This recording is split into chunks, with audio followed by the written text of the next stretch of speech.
Welcome back to the Grail Standard. I'm your host, Sir Vane. Today I want to talk about something that might sound modern on the surface, but is actually very old. I want to talk about Captain America, and why, out of all modern superheroes, he feels morally different. Not stronger, not smarter, different. And the reason for that difference has less to do with patriotism or politics and much more to do with virtue ethics. The same moral framework that underpins the stories of King Arthur and the Knights of the Round Table. A lot of modern ethics asks two questions. What rule should I follow? Or what outcome should I maximize? But older moral traditions asked something else entirely. What kind of person should I become?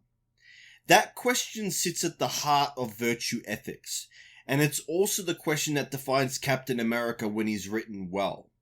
This is the core argument of the book, The Virtues of Captain America, 2nd edition, and it's why Captain America belongs much more naturally in the Grail tradition than people often realize. One of the biggest misunderstandings about Captain America is that he's some kind of rule-obsessed soldier. He isn't. Steve Rogers does not blindly follow orders. He doesn't defer to authority simply because it exists, and he doesn't justify his actions by tallying acceptable losses. He acts from character. When laws align with justice, he serves them.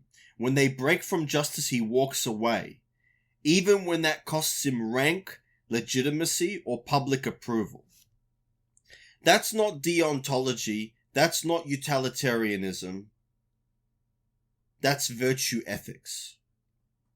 In Arthurian legend, a sword does not make a man worthy. The man must be worthy to wield the sword. Captain America's shield works the same way. It isn't a weapon of conquest, it's defensive, restrained, protective. It symbolizes authority grounded in character rather than domination, just like Excalibur. And just like Arthur, Steve Rogers doesn't cling to power. Leadership is placed on him because others recognize his integrity, not because he demands obedience. One of the virtues explored in the book is courage, and this matters. Captain America is not fearless. He's not reckless, and he's not suicidal. His courage is measured. He steps forward despite fear, not because he lacks it.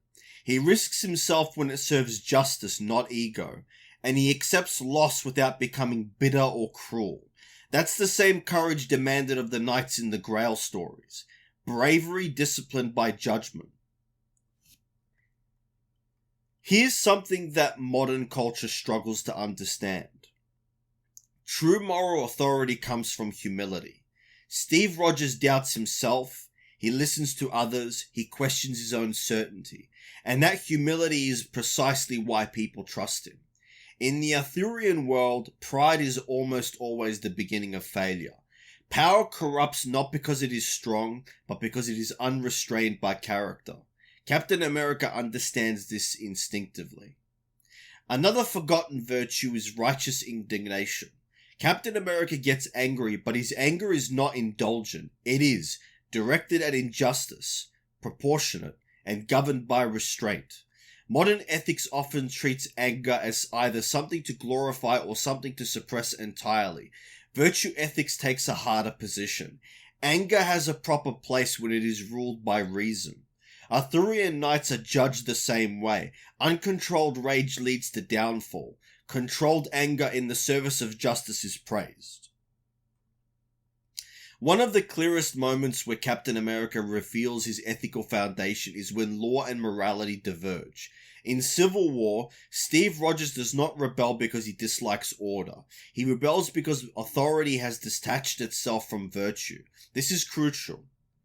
Captain America is not anti-law, he is anti-law without moral grounding.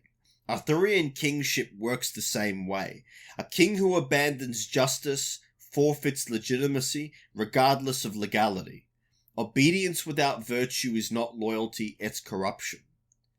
Virtue ethics places enormous weight on perseverance, and this may be Captain America's defining trait. He continues when institutions fail. He endures betrayal without surrendering principle.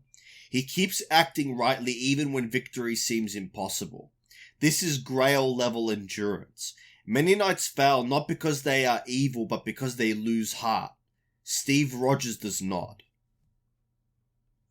Captain America is compelling for the same reason King Arthur still matters. He reminds us that no system can save a society when virtue collapses, and no society is beyond hope when virtue survives in individuals. You don't need a shield, you don't need a sword, you need consistency, restraint, courage, and the willingness to stand alone when conscience demands it. This is the Grail Standard. Thank you for listening. If this episode resonated with you, share it with someone who still believes character matters. And until next time, keep your strength restrained, your courage disciplined, and your honor intact. I'm Sir Yvain, and this has been the Grail Standard.